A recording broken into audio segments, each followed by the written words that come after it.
Kempton, and this is the news for the Economic Development Group. After 2 weeks discussing the impact of the war in Ukraine on economic development and developing economies in Africa, I want to talk about a more specific and perhaps more uplifting economic development project, an artist residency program undertaken by and for African artists to bring economic resiliency to a rural town in southwestern Nigeria.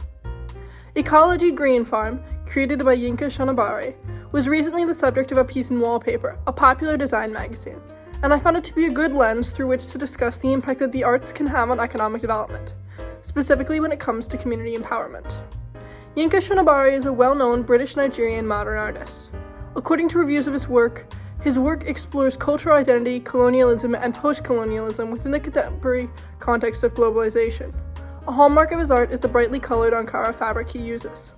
He is differently abled and uses a wheelchair at this point in his career due to a medical condition. He's received an Order of the British Empire for his arts and is a longtime member of the Royal Academy of Arts. Shonibare has long worked between Nigeria and the UK, including opening an artist residency program in London, but the West Ecology Green Farm project is one of the first of its kind in West Africa. Ecology Green Farm occupies 54 acres in the village of Akise, a 2-hour drive from Lagos in southwestern Nigeria. Per the Wallpaper article, the property has studios and living quarters for the participations in the Artists in Residence program, which launches this spring, offering the opportunity to live and work on site over a 3-month period. Artists also have the option of spending the residency at an alternative location in Lagos, and both sites are run by the Nigeria-based Guest Artist Space Foundation. The compound, which combines elements of British farmhouse architecture with traditional Yoruba designs, was designed by the Nigerian architecture firm Moe Plus Art Architecture, led by creative director Papa Amatayo. The property has solar panels on all the roofs, and with a biogas system as well, will provide 50% and then 100% of the power to the property sustainably. The structure was built with a double skin of laterite, using about 40,000 handmade earth bricks reinforced with small quantities of cement, meaning that it's well designed to handle the heat and windstorms of the region. It's a traditional construction technique from pre-colonial Nigeria. According to Omatayo, the material breathes, regulating internal temperature through its resistance to heat.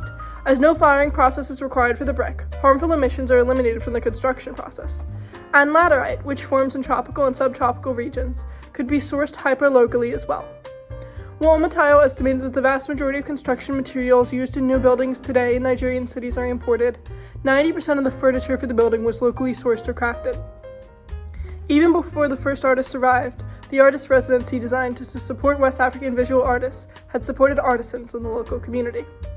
Anyway, this week's story was a little bit of fun, but I hope it encourages you to think differently about the non-traditional ways in which the principles of sustainability and economic development can be applied from government to the arts. Good policy must fully engage with and provide opportunities to community stakeholders, whether that means employing local artisans or looking to regional tradition to find designs that work best with regional climate. In that sense, Yinka Shonbari's artist residency nonprofit directly relates to several of the aims of sustainable development that we promote here at EDG, like the UNDP's Sustainable Development Goals number 11, Sustainable Cities and Communities, and number 12, Responsible Production and Consumption. Now, on to the meeting.